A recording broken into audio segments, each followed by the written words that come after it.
मुअज़्ज़ज़ सामिईन हज़रात, अस्सलामु अलैकुम व रहमतुल्लाहि व बरकातुहू। वालेकुम अस्सलाम व रहमतुल्लाहि व बरकातुहू। अल्हम्दुलिल्लाह नहमदुहु व नुसल्ली अला रसूलिहिल करीम। अम्मा बाद, फ़अऊज़ु बिल्लाहि मिनश शैतानिर रजीम। बिस्मिल्लाहिर रहमानिर रहीम। इन्नद-दीना इंदल्लाहिल इस्लाम। सदक़ल्लाहुल मौलानाल अज़ीम व सदक़ रसूलुहुन नबियुल अमीनुल मतीनुल करीम व नहनु अला ज़ालिका लमिनश शाहिदीन व शाकिरीन वल्हम्दुलिल्लाहि रब्बिल आलमीन।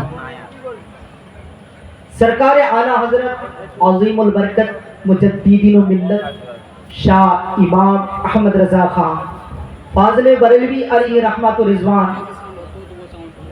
क्या ही खूब अंदाज में नबी की मोहब्बत में खूब ही अंदाज में अपने प्यारे अंदाज में बता रहे हैं कि सुबह तैयबा में हुई बढ़ता है बाड़ा नूर का।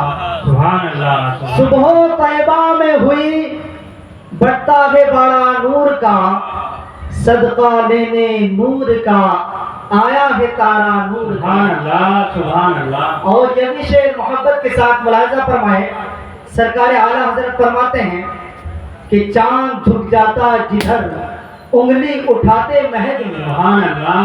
चांद झुक जाता जिधर उंगली उठाते महद में, क्या ही चलता था इशारों पर खिलौना नूर का।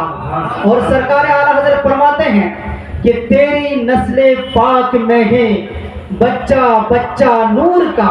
सुभान अल्लाह। तेरी नस्ले पाक में है बच्चा बच्चा नूर का, तू है आईने नूर तेरा सब घराना नूर का।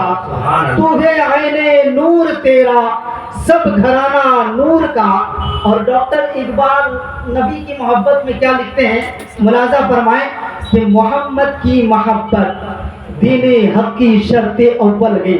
मोहम्मद की मोहब्बत दीने हक की शर्त अव्वल है, इसी में हो अगर खामी तो सब कुछ नामुकम्मल है। আসুন একবার সকলে মিলে আন্তরিক ভালোবাসায় নবীর উপরে দুরূদ পাক পড়ে পড়েন। বাবু জি বলেন দুরূদ পাক। আল্লাহু রাব্বু মুহাম্মাদিন সাল্লাল্লাহু আলাইহি ওয়া সাল্লামা নাহনু ইবাদু মুহাম্মাদিন সাল্লাল্লাহু আলাইহি ওয়া সাল্লামা সাল্লাল্লাহু তাআলা আলাইহি ওয়া সাল্লাম। আজিজানে কিরামি ওয়াকার, আজকে আমরা এই সকলে মিলে এই মজমার মধ্যে বসেছি এই কারণে যে আজকে হচ্ছে নবী করিম সাল্লাল্লাহু আলাইহি ওয়াসাল্লাম আজকের দিনে দুনিয়ার মধ্যে এসেছিলেন, তাই ওনার খুশির জন্য আনন্দ আমরা করছি আমার ভাইরা বন্ধুরা। তাই ওনার সম্বন্ধে আজকে আমি তিনটা কথা আপনাদের সামনে রাখবো। প্রথম নম্বর, যে আমরা যে আজকে জুলুস মানাইছি, কি উরসে মানাই, এই মানাইলে এটার মধ্যে কতটা ফায়দা আছে, কি কি ফায়দা আছে ইনশাআল্লাহ জানবো। দ্বিতীয় নম্বর কথা জানবো যে মুর্দা এবং জিন্দা কাকে বলে, মুর্দা কাকে বলে এবং জিন্দা কাকে বলে, ইনশাআল্লাহ আমরা বক্তব্যের মাধ্যমে বুঝবো।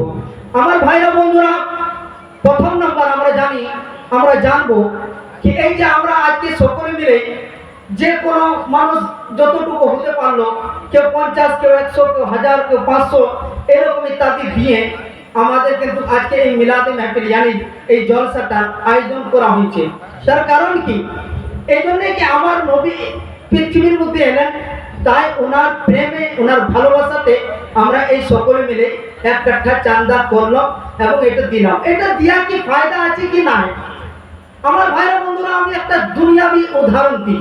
দুনিয়াবি এতবারে আপনি একটা উদাহরণ নেন, আপনি মিসালে বুঝুন যে আপনি দোকান গেলেন, কোথায় গেলেন, দোকান। আপনি দোকানদারকে আপনি বললেন ভাই যে আমি চাল নেব, কেউ 1 কিলো চাল নিল, কি ডাল নিল, একটা উদাহরণ দিচ্ছে, একটা হাদিস নয়। তারপর আমি নিজের বক্তব্যকে নিজেকে বুঝাবো যে এই জিনিসটা দিলে ফায়দা আছে কিনা। দোকানে আমি গেলাম, বললাম যে ভাই আমাকে 2 কিলো চাল দাও, কেউ বললো 2 কিলো আলু দাও, পেঁয়াজ দাও, কিন্তু আমি যেটা চাইবো দোকানি কিন্তু ওটাই দিবে। কথাটা ঠিক না ঠিক? আপনি দোকানদারকে আমি বলি আলু দাও আর যদি ও পেঁয়াজ দেয় আমি নেবো না। কেন? আমার ইচ্ছা নাই যে আমি আলু নেবো কি পেঁয়াজ নেবো, আমার এটা ইচ্ছা নাই। আমার ইচ্ছা আছে কি যেটা আমি বলেছি সেটাই আমি লিখবো। তো আমি কি আমার কি নিয়ত আছে কি আমি আলু আমার দরকার আছে আমি আলু লিখবো, আমার পেঁয়াজের দরকার আছে আমি পেঁয়াজ লিখবো, আমার রসুনের দরকার আছে আমি রসুন লিখবো, আমার হলুদের দরকার আছে আমি হলুদ লিখবো। নিজের ইচ্ছা মতো আমি তাকে বলবো, তাকে দিতে হবে ওই জিনিসটাই দিতে হবে যে জিনিসটা আমি চাইবো। আমার ভাইরা বন্ধুরা ঠিক এইরকমই যখনই আমি ওকে দিব, দোকানওয়ালার কাছে আমি সামান নিয়ে নিলাম, এবারে দোকানওয়ালার কাছে যখন আমি দিব তো ধানের বদলে আমি যদি আলুর বদলে ধান দিই, ওই দোকানে যদি বলে না আমি ধান দিব না, কিন্তু ওর মতো ওকে চলতে হবে। ও যদি বলে আমাকে টাকা দাও তাহলে টাকা দিতে হবে, ও যদি বলে আমাকে ধান দাও তাহলে ধান দিতে হবে, ও যদি বলে চাল দাও তো চাল দিতে হবে কিনা, ওর মতো এবারে চলবে। প্রথমে আমার মত চললো, লিভার টাইম আমার মত, এবারে দিবার টাইম ওর মত। ও যে জিনিসটা পছন্দ করবে সেই জিনিসটাই কিন্তু ওকে দিতে হবে। ঠিক এইরকম আমরা যখন নবী করিম সাল্লাল্লাহু তাআলা আলাইহি ওয়াসাল্লামের জুলুস মানাই এবং ওনার নবীর প্রেমে নবীর ভালোবাসায় যখন আমরা জুলুসের জন্য জলসা করি এবং মিলাদ করি, ঘরের মধ্যে ঝান্ডা লহরাই, যে কোনো জিনিস আমরা করি না কেন নবীর প্রেমে নবীর ভালোবাসায় যখন আমরা করব, আমাদের ইচ্ছা মতো কিন্তু সেটা আল্লাহর নবী মদিনা শরীফ থেকে দেখতে পান। তাই আল্লাহ রাব্বুল ইজ্জত কোরআন শরীফের মধ্যে বলে দিয়েছেন, ইন্না আতাইনাকাল কাউসার। এই নবী, ওগো দয়াল নবীজি, আমি তোমাকে সমস্ত জিনিসের মালিক বানিয়ে দিয়েছি। ওগো দয়াল নবীজি, আমি চাঁদেরও মালিক বানিয়েছি, সূর্যেরও মালিক বানিয়েছি, যাহা কিছু জিনিস আছে আমি সমস্ত জিনিসের আপনাকে মালিক বানিয়ে দিয়েছি। তাই আপনার উম্মতরা যে আপনার প্রেমে আপনার ভালোবাসায় এই জলসাটা করেছে আল্লাহ বলবে, ও নবী আমি তোমাকে সমস্ত জিনিসের মালিক বানিয়েছি। তাই আল্লাহর নবী ওই উম্মতের যা খ্বাহিশ আছে, যে তামান্না আছে, যে আরজু আছে, ওই আল্লাহর নবী আল্লাহর ওসিলায় আল্লাহ যে আতা করেছে ও আতাই আল্লাহর নবী সেই উম্মতকে দান করে দেয়। যদি কোনো ব্যক্তি পরেশান আছে তার পরেশানিটা দূর হয়ে যায়, যদি কোনো ব্যক্তি বেমার থাকে তাকে আল্লাহ শিফা দিয়ে দেয়। আমার ভাইরা বন্ধুরা শর্টকাটে বুঝুন যে আমরা যদি নবীর প্রেমে নবীর ভালোবাসায় সাজাবো, অবশ্যই আল্লাহ তার বদলা দিবে কি দিবে না গো? দিবে, অবশ্যই দিবে। আমার ভাইরা বন্ধুরা তাই আসুন, যখন আমার নবী পৃথিবীর মধ্যে না এসেছিলেন, দুনিয়ার মধ্যে যখন না এসেছিলেন, তখনকার একটু জায়গাটা আপনি তুলে দেখুন। তখনকার কিরকম চলছিল, যে মানুষ যে ছিল সে একটা ঝুমরাহির মধ্যে ছিল, অন্ধকারের মধ্যে ছিল। প্রত্যেকটা মানুষ কিন্তু কি করতো, অনেক মানুষ কি করতো, কেউ বুধকে পূজা করতো, যখন সকাল হতো তো সূর্যকে দেখে বলতো সূর্যই আমাদের মাবুদ, তাই সূর্যের ইবাদত করতে লেগে যেত। কেউ চাঁদকে দেখতো তো বলতো চাঁদের আলো খুব সুন্দর, তাই চাঁদ আমাদের মাবুদ, কেউ চাঁদকে মাবুদ মেনে নিত। কোন ব্যক্তি যখন পাথরকে দেখতো তো বলতো পাথরই আমাদের মাবুদ, তো পাথরকে মাবুদ মেনে নিত। আমার ভাইরা বন্ধুরা এতটুকু নয়, বরং যদি কোনো গরিব থাকতো, গরিবের উপর জুলুম করা হতো, অত্যাচার করা হতো। যদি কোনো মহিলা বেওয়া হয়ে যেত, সেই মহিলার উপরে জুলুম করা হতো, সেই মহিলাকে অনেক অত্যাচার করা হতো সেই মহিলার উপরে। ওই মহিলা কান্না করতো। যদি আমার ভাইরা বন্ধুরা কোনো ঘরের মধ্যে, কোনো বাড়ির মধ্যে মেয়ে যদি জন্ম নিত, সেই মেয়েটার গলা টিপে মেরে দেওয়া হতো, তাকে হত্যা করে দেওয়া হতো। এরকম একটা পুরুষ, একটা মানুষ নিজের স্ত্রীকে এসে বলে, ও আমার স্ত্রী শোনো শোনো, আমি তোমাকে একটা ওসিয়ত করে যাচ্ছি। কি ওসিয়ত? যে তোমার গর্ভের মধ্যে, যে তোমার পেটের মধ্যে যে বাচ্চাটা রয়েছে, সেই বাচ্চাটা যদি মহিলা হয়, মেয়ে যদি হয়, কন্যা যদি হয়, তাকে তুমি গলা টিপে মেরে দিবে। আর যদি ছেলে হয়, খুবই সুন্দরভাবে লালন পালন করবে, তাকে খুব সুন্দরভাবে যত্ন করে তার পরবরিশ করবে। ওই পুরুষটা এই কথা বলে চলে যায়। আমার ভাইরা বন্ধুরা, ঠিক কয়েকদিন পরে ওই মহিলাটার একটা মেয়ে, একটা কন্যা জন্ম নিল। সেই কন্যা যখন পৃথিবীর মধ্যে এলো, আসার তারপরে মা এবারে কি করে সে কন্যাটাকে কোলের মধ্যে নিয়ে চিন্তা ভাবনা করে, তাই তো আমার স্বামী বলে গেছে আমি যদি একে না কতল করি, একে যদি না মারি, তাহলে আমার স্বামী আমার উপরে অত্যাচার করবে, আমার উপরে জুলুম করবে, আমাকে খুবই কঠিন সাজা দিবে। আর যদি মেরে দিই তাহলে আমি একটা মা কি করে মারবো? দিনের মধ্যে চিন্তায় চিন্তিত কি আমি মারবো তো কি করে মারবো? যে মেয়েকে আমি 10 মাস 10 দিন গর্ভের মধ্যে রাখলাম, নিজের পেটের মধ্যে রাখলাম, ওই মেয়েকে কি করে মারবো? আমার ভাইরা বন্ধুরা, সেই মহিলাটা ফুট করে কাঁদতে লাগে। আর দিনের মধ্যে এই কথাটা নিয়ে আসে জেহেনের মধ্যে, ব্রেনের মধ্যে একটা কথা এলো কি আমি এই মেয়েটাকে, এই কন্যাটাকে অন্য ঘরে কেন দিয়ে দিই না?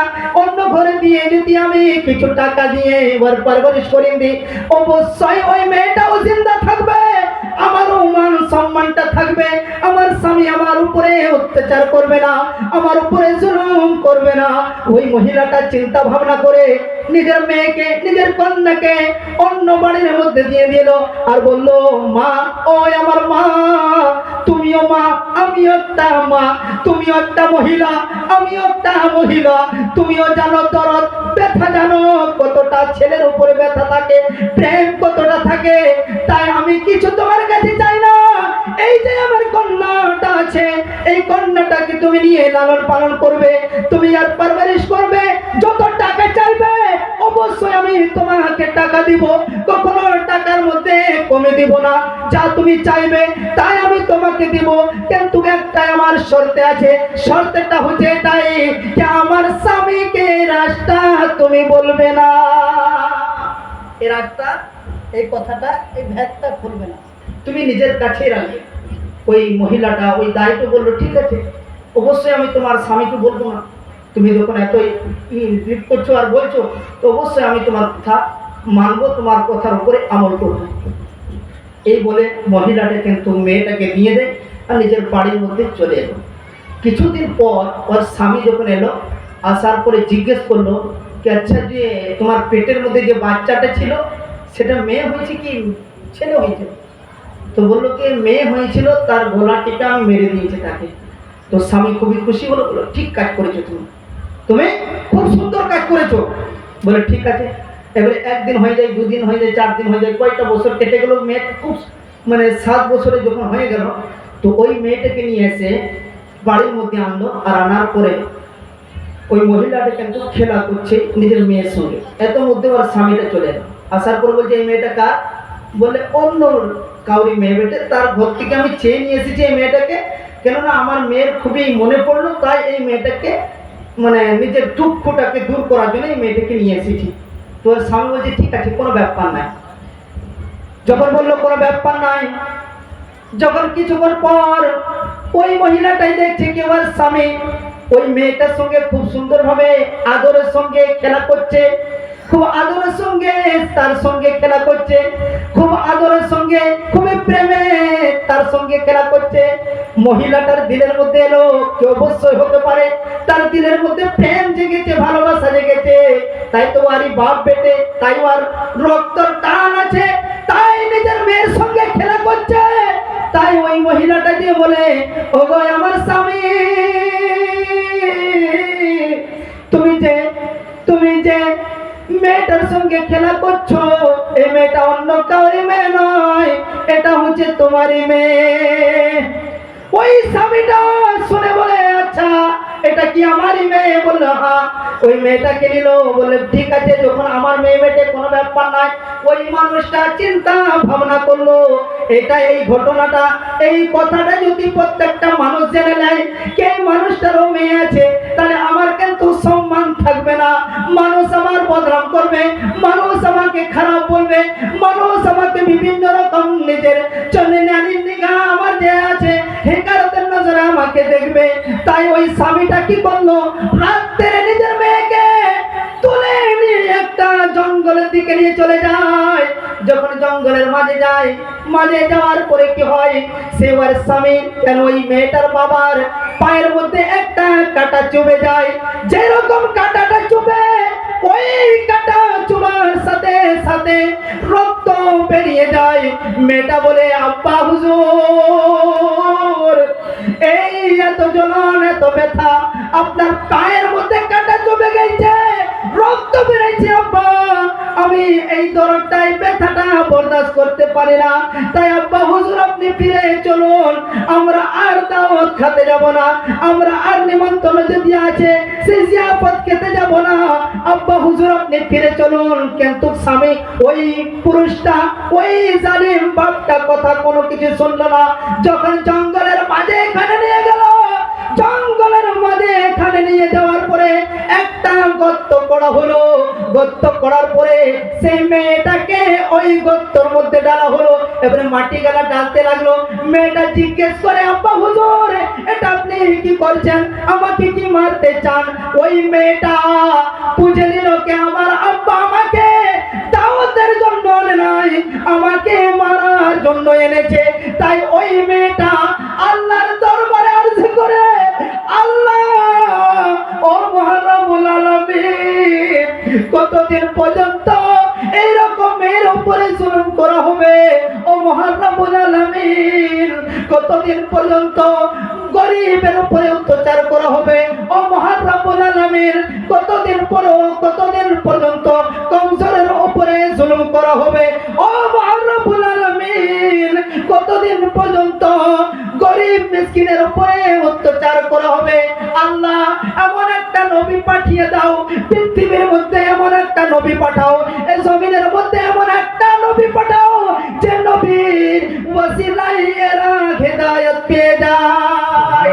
আমার ভাইরা বন্ধুরা, ঠিক সেই রবিউল আউয়াল শরীফ 12 তারিখ, রবিউল আউয়াল শরীফের মাসে 12 তারিখ সোমবার শুভ সাদিকের সময় আমার নবী পৃথিবীর মধ্যে এলেন। আর আসার পরে প্রত্যেকটা উম্মতকে পয়গাম দিলেন, ও মক্কাবাসীরা, ও মক্কাবাসীরা, ওই আমার উম্মতরা, শুনো শুনো, তোমরা যে মহিলাকে জুলুম করছো, যে মহিলার উপরে অত্যাচার করছো, শোনো শোনো, ওই মহিলা যখন মা হয়ে যায় ছেলের জন্য, তো ছেলের জন্য মায়ের কদমের নিচে জান্নাত আছে। ওই মহিলার সম্মান কে বাড়ালো? নবী বাড়ালেন। নবী আমার কি বললেন? যে মায়ের কদমের নিচে জান্নাত আছে। আর যে মহিলা ইজ্জত না করে, সম্মান না করে, ও মানুষই নয়। আমার নবী পয়গাম দিলেন, প্রত্যেকটা মানুষকে পয়গাম দিলেন, হেদায়েত দিলেন, প্রত্যেকটা মানুষকে বুঝালেন। আমার ভাইরা বন্ধুরা, আসুন, যখন নবী পৃথিবীর মধ্যে এলেন, তো কোন সময় এলেন? শুভ সাদিকের সময় এলেন। কোন টাইম এলেন গো?